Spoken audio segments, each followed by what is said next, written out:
वंदेहम श्री गुरो श्रीयुतपत्कमलं श्री गुरून् वैष्णवांचं श्रीरूपं सागर जातम सगण रघुनाथान्वितं तम सजीवम साद्वैतम सावधूतम परिजन सहितम कृष्ण चैतन्य देवम श्री राधा कृष्ण पादान सगण ललिता श्री विशाखान्वितांच। हे कृष्ण करुणा सिंधु दीनबंधो जगतपते गोपेश गोपिका कांत राधा कांत नमस्तुते।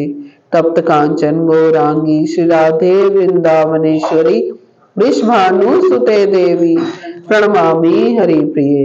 वांछा कल्पतरुभ्यश्च कृपा सिन्धुभ्येव च पतितानां पावनेभ्यो वैष्णवेभ्यो नमो नमः। जय श्री कृष्ण चैतन्य प्रभु नित्यानंद श्री अद्वैत गदाधर श्रीवासादि गौर भक्त वृंद। हरे कृष्णा कृष्णा कृष्णा हरे हरे हरे राम राम राम हरे हरे। ओम नमो भगवते वासुदेवाय।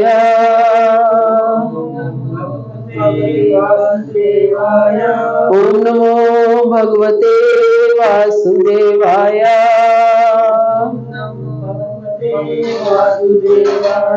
ओम नमो भगवते वासुदेवाय।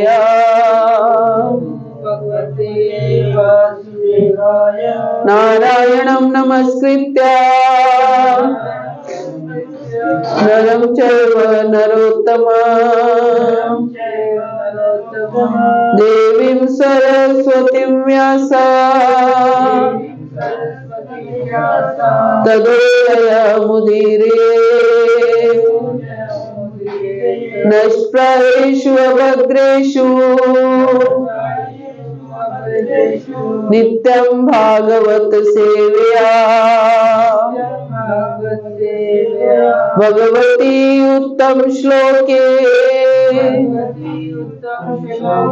भक्तिर्भवति नैष्ठिकी। ग्रंथ श्रीमद् भागवतम की जय। ग्रंथ श्रीमद् भागवतम स्कंद 1 अध्याय 2 में से हम पढ़ रहे थे। पिछली क्लास में हमने पढ़ा कि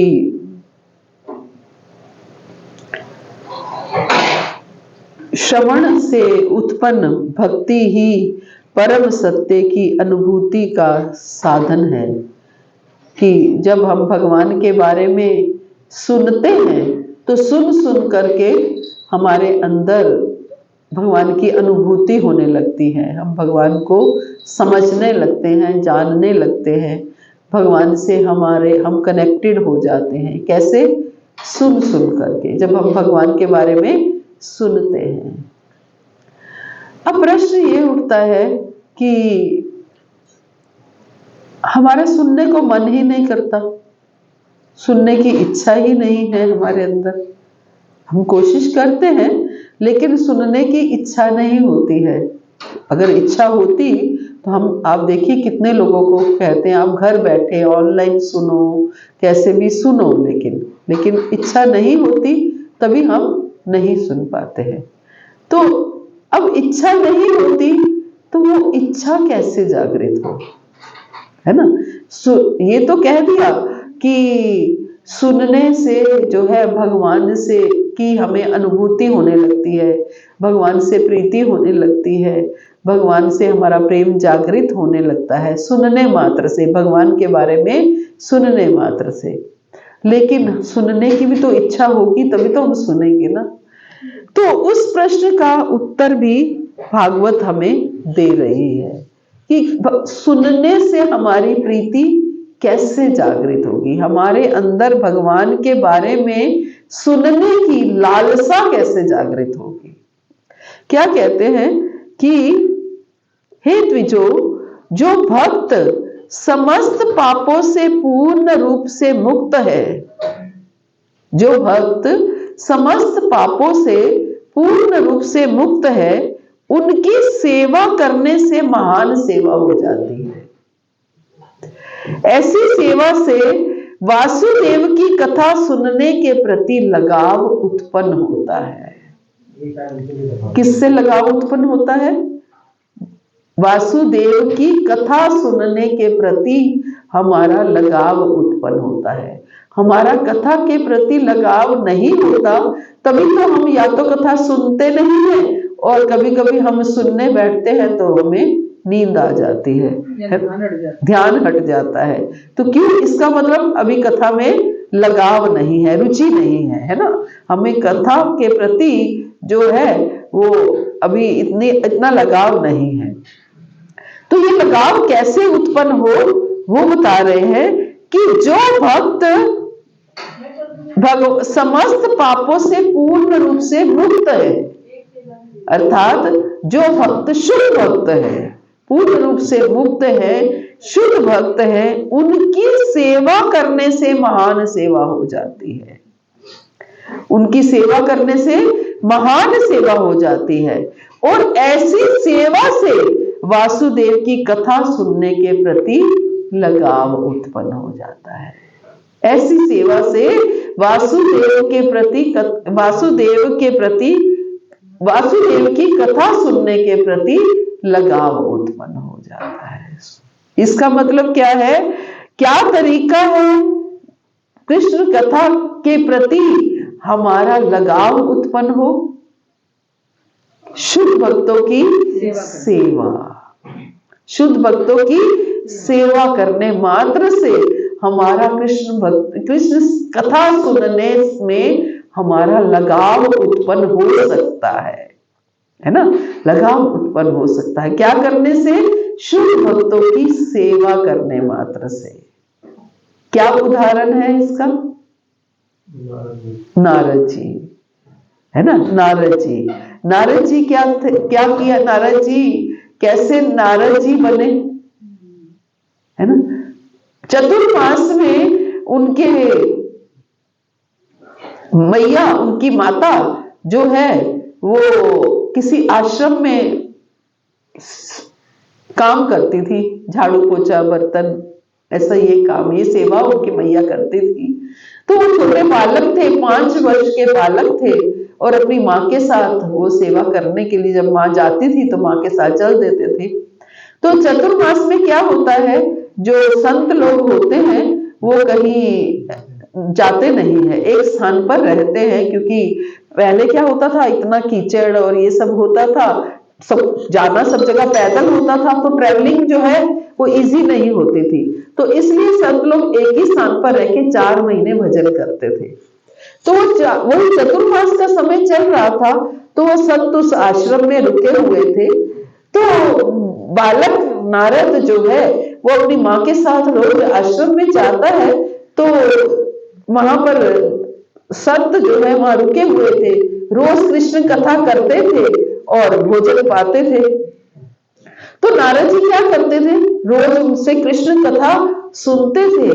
उनका जो भोजन वो जो पाते थे, वो जब थाली छोड़ देते थे, उनकी आज्ञा लेकर के उनका उच्छिष्ट वो ग्रहण करते थे, और उनके भी बर्तन धोते थे, उनकी सेवा करते थे। कभी किसी के चरण दबा दिए, कभी किसी का बिस्तर लगा दिया, इस तरीके की उनकी सेवा करते रहे। तो 4 महीने जब उन्होंने उनकी सेवा की तो उनके अंदर कृष्ण कथा के प्रति लालसा भावना जागृत हो गई। तो ये लालसा जब उनके अंदर जागृत हो गई तो सोचिए भगवान ने उनको दर्शन दिए, भगवान प्रकट हो गए। तो इसका मतलब क्या है कि लालसा, कृष्ण कथा के प्रति लालसा के लिए हमें क्या करनी होगी? शुद्ध भक्तों की सेवा करनी होगी। अब प्रश्न 2 है। पहली बात कि शुद्ध भक्त हम कहाँ से लाएं, कैसे पता चले कि ये शुद्ध भक्त है, नंबर 1। दूसरी बात, सेवा करने के क्या क्या तरीके हो सकते हैं, कैसे सेवा करें। जो शुद्ध भक्त होता है वो तो सेवा देता ही नहीं है, वो अपनी सेवा किसी से करवाना ही नहीं चाहते हैं, तो फिर हम कैसे उनकी सेवा करें, बताइए। कौन है शुद्ध भक्त की डेफिनेशन क्या है? माता जी, जो भगवान के साथ हमारे शाश्वत संबंध को समझा पाए, जो उसके बारे में जो हमें बताया, ज्ञान दे, तो वो शुद्ध भक्त। जो भगवान के बारे में हमारे शाश्वत संबंध को बता पाए कि हम भगवान के नित्य दास हैं और हमें अनन्य भक्ति के प्रति प्रेरित करे, और साथ में निष्काम भक्ति, है ना, निष्काम भक्ति, अन्य अभिलाषिता शून्यम। एक शुद्ध भक्त की जो डेफिनेशन अगर कही जाती है कि उनकी कोई और अभिलाषा नहीं होती, अन्य अभिलाषिता शून्यम। क्या अभिलाषा होती है? केवल भगवान की सेवा के अलावा उनकी कोई अभिलाषा नहीं होती, है ना। उनका मन हर समय कृष्ण कथा में, भगवान की सेवा में लगा रहता है, और वो दूसरों को भी भगवान की सेवा के लिए प्रेरित करते रहते हैं। तो कोई और अभिलाषा नहीं होती, इसलिए वो भौतिकता के पीछे भी नहीं भागते हैं, है ना। कोई और अभिलाषा ही नहीं है, केवल कृष्ण सेवा, कृष्ण प्रेम की अभिलाषा है, और उसके पीछे जिसकी अभिलाषा होगी उसी के लिए काम करेंगे, तो उसी के लिए काम करते हैं। अब ऐसे भक्त कहाँ से ढूंढे, है ना। हमारे गुरुजन, हमारे आचार्य जन, ये हम ऐसे भक्त हैं जिनकी सेवा हमें करनी, हम सेवा कर सकते हैं, है ना। उन्हीं की सेवा, क्योंकि वो शुद्ध भक्त हैं, उन्होंने ही, जैसे प्रभु जी ने बताया कि जो हमें कृष्ण के साथ हमारे शाश्वत संबंध के बारे में बताते हैं, उन्होंने ही हमें बताया, उन्हीं से ही हमें पता चला सब कुछ, और उन्होंने ही हमें उनको ही हमने देखा कि कोई अन्य अभिलाषा उनकी नहीं है, केवल केवल और केवल कृष्ण सेवा, कृष्ण नाम प्रचार, बस यही उनकी सेवा है। तो लेकिन अब शुद्ध भक्तों की सेवा प्राप्त कैसे हो, क्योंकि शुद्ध भक्त तो सेवा देते नहीं हैं, तो फिर उनकी सेवा कैसे प्राप्त हो। माता जी उनके मनोभाव को समझती है, और उनका एकमात्र मनोभाव ये होता है कि भगवान के नाम का अधिक से अधिक प्रचार करो। शुद्ध भक्तों की सेवा का मतलब ये नहीं है कि जरूरी नहीं है कि हमें वपु सेवा प्राप्त हो जाएगी, कि हमें उनके चरण दबाने को मिल जाएंगे, हमें उनके लिए कुकिंग करने को मिल जाएगी, कि हम उनके लिए प्रसाद बनाएं, उनके वस्त्र धोएं, उनके ये करें। ये सेवा जरूरी नहीं है हमें मिले, लेकिन अगर ये नहीं मिलती है, ये मिले तो अच्छा है, लेकिन नहीं, सबको नहीं मिलती है, ये तो बिल्कुल गिने चुने 2-4 भक्तों को मिलती है। अगर नहीं मिलती है तो हमें वाणी सेवा करनी है, वपु सेवा की तरफ नहीं जाना है। वाणी सेवा वपु सेवा से भी ज्यादा महत्वपूर्ण है। जो 2-4 जो सेवा कर रहे हैं उनसे पहले मतलब 5वां पहुंच जाए, जो भी लाइक, और उससे पहले पहुंच जाए, तब वो सेवा। आपके पहुंचने से क्या होगा, वो करवाएंगे नहीं। वो सेवा तो मैं वो उसकी पहले नहीं हो जाएगी, नहीं, पहुंचने से कुछ नहीं होगा, लेकिन वो ले भी तो सही ना हमारी सेवा। नहीं, वो भी उसकी भी इच्छा है ना। किसकी इच्छा है? करने की इच्छा है ना, लेकिन करवाने वाले तो नहीं करवा रहे हैं ना। करने की इच्छा तो किसकी नहीं होती, सबकी करने की इच्छा होती है, लेकिन करवाने वाला अगर करवा नहीं रहा है तो कैसे सेवा होगी। अब तो महाराज जब स्टे करते हैं जाके किसी के घर पे, कितनी सेवा करते हैं, हर तरह की सेवा, बिल्कुल हर तरह की सेवा होती है तब तो, है ना। अभी गुरु माँ बीमार है, कितनी सेवा होती है।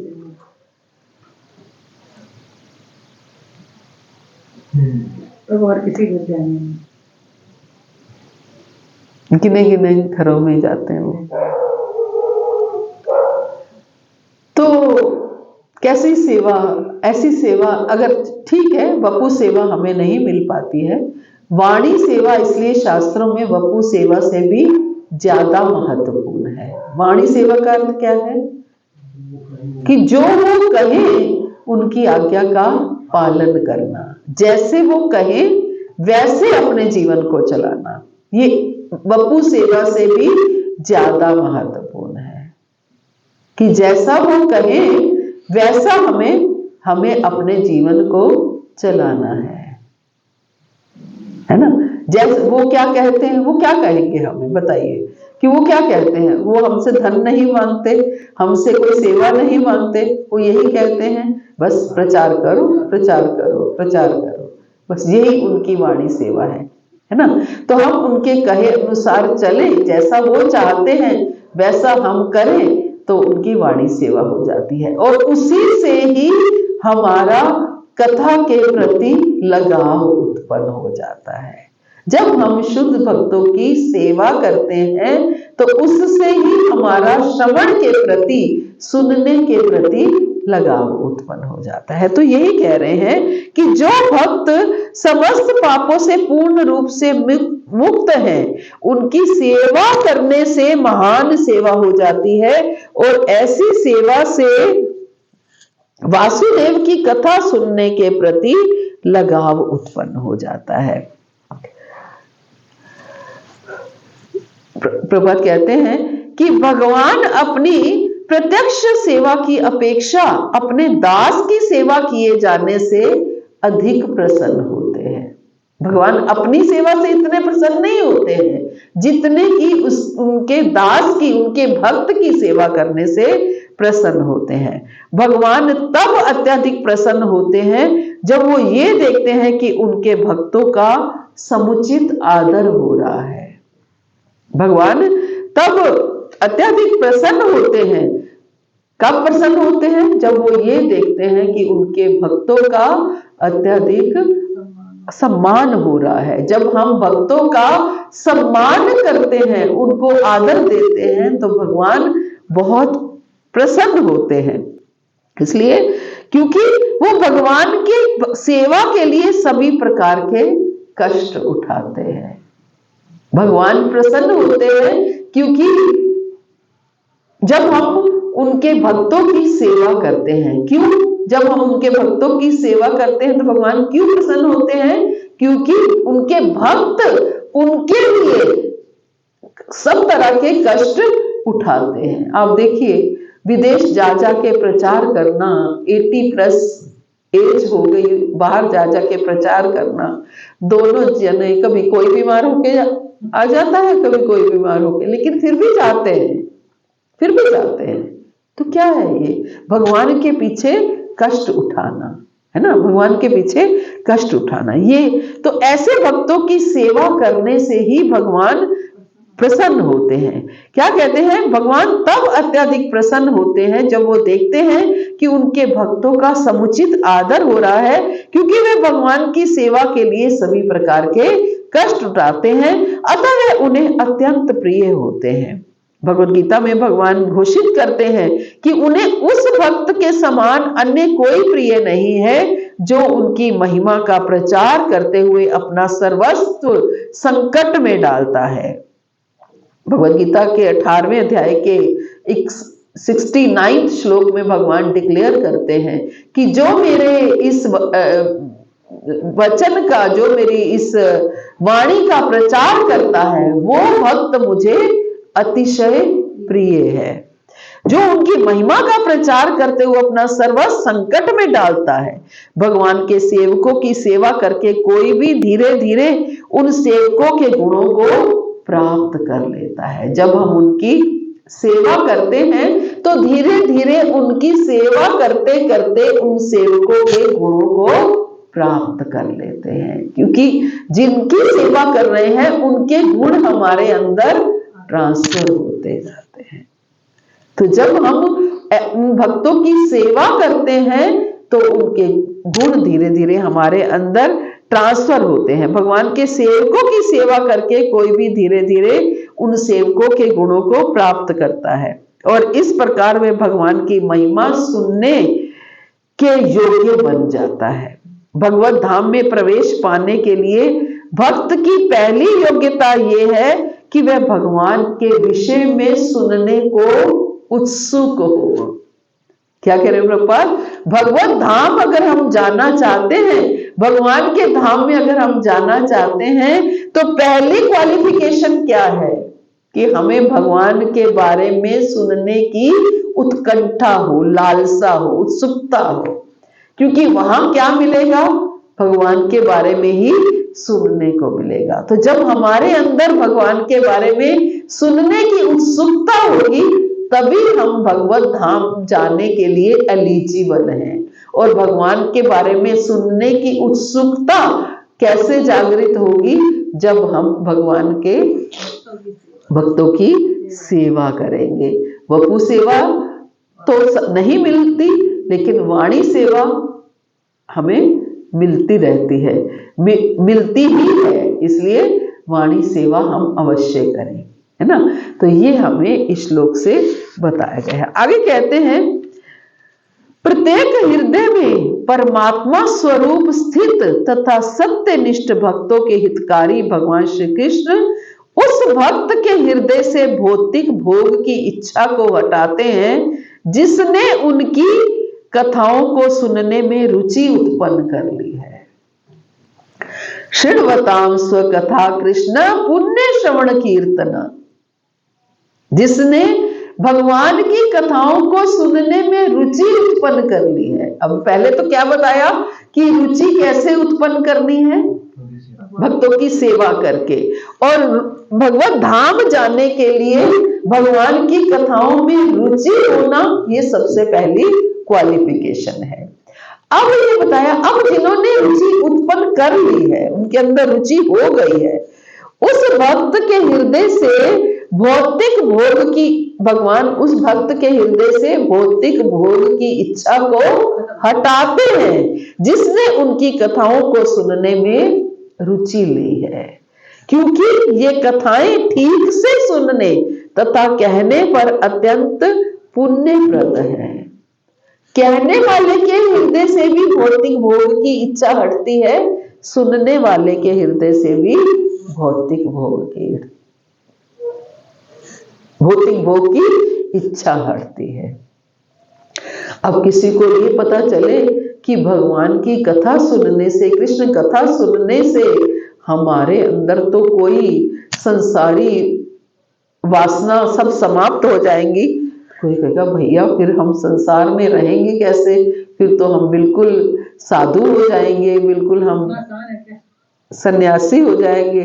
नहीं, हमें कृष्ण कथा, वो चोर की स्टोरी है ना, उसके पिता उनको क्या कहते हैं, कभी गलती से भी कृष्ण कथा मत सुन लेना।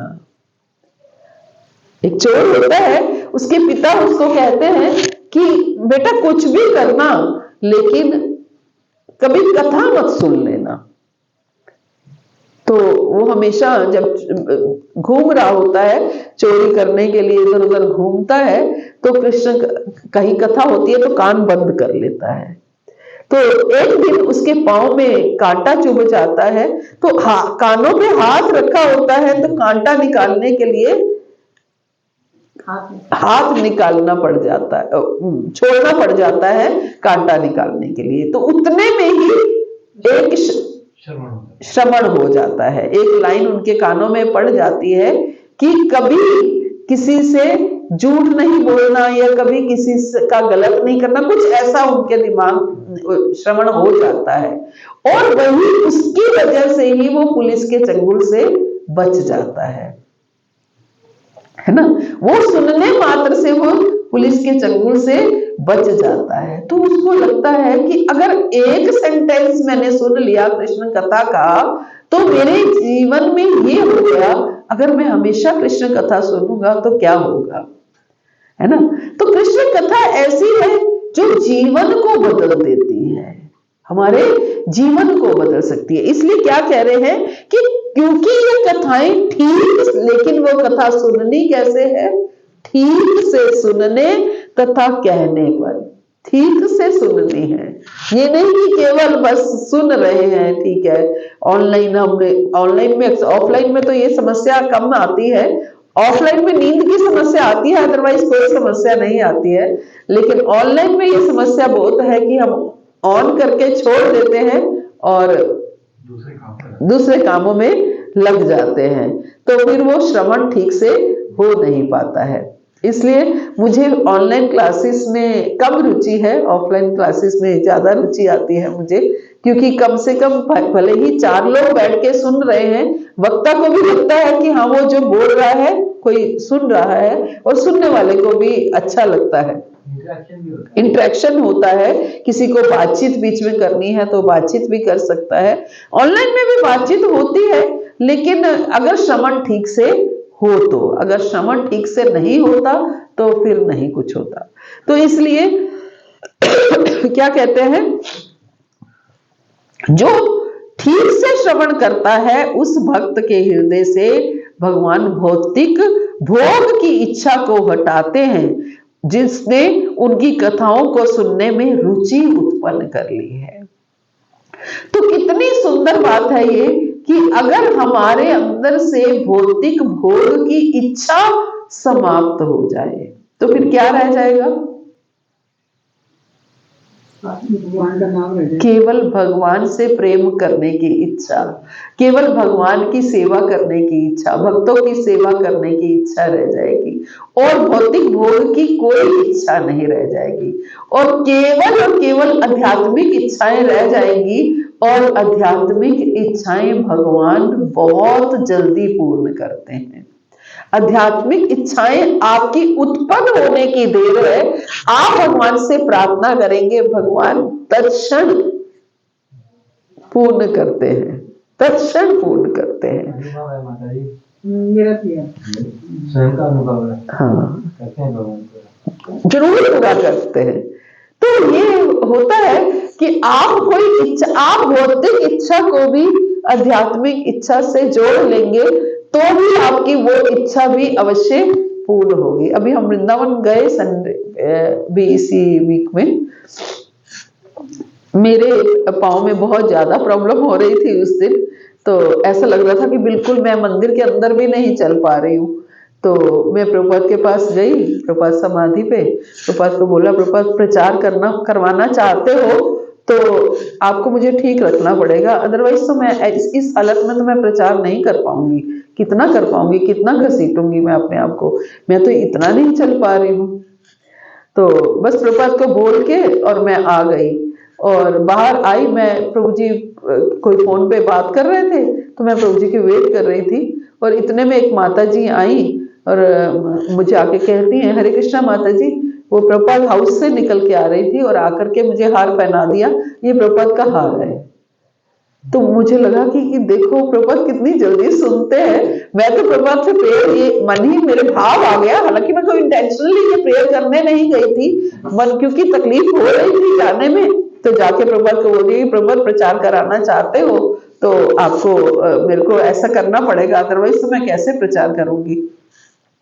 तो उसी समय प्रभुपाद ने अपना हार भेज दिया कि आप चिंता मत करो, आप प्रचार करो बस, है ना, अपने आप ये सब कुछ होता रहेगा। तो आपकी क्योंकि भले ही मेरी भौतिक इच्छा थी कि मेरी नीज की प्रॉब्लम ठीक हो जाए, लेकिन मैंने वो भौतिक इच्छा को आध्यात्मिक इच्छा के साथ जोड़ा क्या, वो जुड़ गया। मेरा कोई इंटेंशन नहीं था, वो ऑटोमेटिकली ऐसा होता चला गया। तो मेरी कोई ऐसी इंटेंशन नहीं थी, लेकिन वो जुड़ गया तो प्रभुपाद ने तुरंत उसको स्वीकार कर लिया। और मेरा पूर्ण विश्वास है प्रभुपाद मुझसे प्रचार करवाना चाहते ही हैं, वो करवाएंगे ही, कैसे भी करके वो करवाएंगे ही। तो कैसा, तो इस तरीके से कृष्ण कथा सुनने का अर्थ ये है कि हमारी भौतिक इच्छाएं जो हैं वो समाप्त हो जाती हैं। प्रभुपाद कहते हैं, भगवान श्री कृष्ण की कथाएं उनसे अभिन्न है, अतः जब भी अपराध रहित होकर भगवान के बारे में श्रवण तथा उनका गुणगान किया जाता है तो ये समझना चाहिए कि वहां पर भगवान कृष्ण दिव्य शब्द के रूप में उपस्थित हैं, जो साक्षात भगवान के समान ही शक्तिमान है। कितनी सुंदर बात बोल रहे हैं प्रभुपाद कि क्या कह रहे हैं कि भगवान कृष्ण की कथाएं और भगवान में कोई अंतर नहीं है, दोनों अभिन्न है, उनमें कोई भिन्नता नहीं है। इसलिए जब भी अपराध रहित होकर भगवान के बारे में श्रवण और उनका गुणगान किया जाता है, अपराध रहित होकर मतलब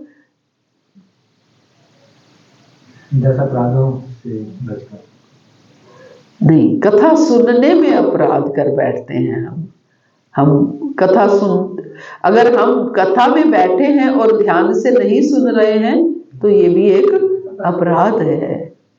कथा में बैठे हैं और बाद में वक्ता के बारे में, ये भी अपराध है। जिससे हम कथा, भागवत कथा सुन रहे हैं, उसके बारे में ही हम बात करते हैं। कभी हम कहते थे ना, कथा अच्छी क्लास नहीं लेते माता जी, कुछ भी कह सकते हैं, उनका बोलने का तरीका अच्छा नहीं है, उनका ये चीज अच्छी नहीं है, ऐसे हम कह बैठते, तो ये भी अपराध है। कथा के बाद चैलेंजिंग भाव से प्रश्न पूछना ये भी अपराध है ना। चैलेंजिंग कि जरा देखते हैं इनको पता है या नहीं पता। ठीक है, विनम्रता से पूछना अच्छी बात है, लेकिन चैलेंजिंग भाव से पूछना ये भी एक अपराध है। कई बार आंसर पता होते हैं, पर हम इसलिए भी पूछते हैं कि कंफर्मेशन करें, ताकि बाकियों को भी आइडिया हो। नहीं, वो ठीक है, फिर भी विनम्रता तो रहेगी ना, चैलेंजिंग भाव थोड़ी रहेगा, है ना, चैलेंजिंग भाव थोड़ी रहेगा, वो भी ठीक है। तो इसलिए भगवान क्या कहते हैं, प्रभुपाद क्या कहते हैं, भगवान श्री कृष्ण की कथाएं उनसे अभिन्न है। इसलिए जब भी अपराध रहित होकर भगवान के बारे में श्रवण तथा उनका गुणगान किया जाता है, तो ये समझना चाहिए कि वहां पर भगवान कृष्ण दिव्य शब्द के रूप में उपस्थित हैं।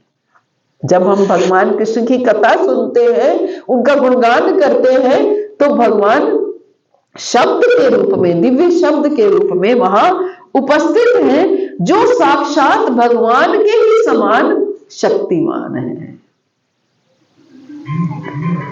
तो सुनना कितना इंपॉर्टेंट है, और कैसे सुनना है, और कैसे सुनने के प्रति हमारी लालसा जागृत हो, और सुनने से क्या होता है, उसका बाय प्रोडक्ट क्या है, ये हमने आज इन 2 श्लोकों में पढ़ा। दिव्य शब्द है ना, बहुत अच्छा। हरे कृष्णा। श्री प्रभुपाद की जय, गुरु महाराज की जय, आप सब भक्तों की जय। तो किसी का कोई प्रश्न हो या एडिशन हो, कर सकते हैं, आपका स्वागत है। माता जी, जो व्यासपीठ पे बैठा हुआ है, उसके जो है क्या कहते हैं, जो सच्चा भक्त होगा वो आलोचना ही नहीं करेगा, वो उसकी जो है, जो अभी आप कह रहे हो ना, वही तो बात है ना, सच्चा भक्त होगा तभी ना।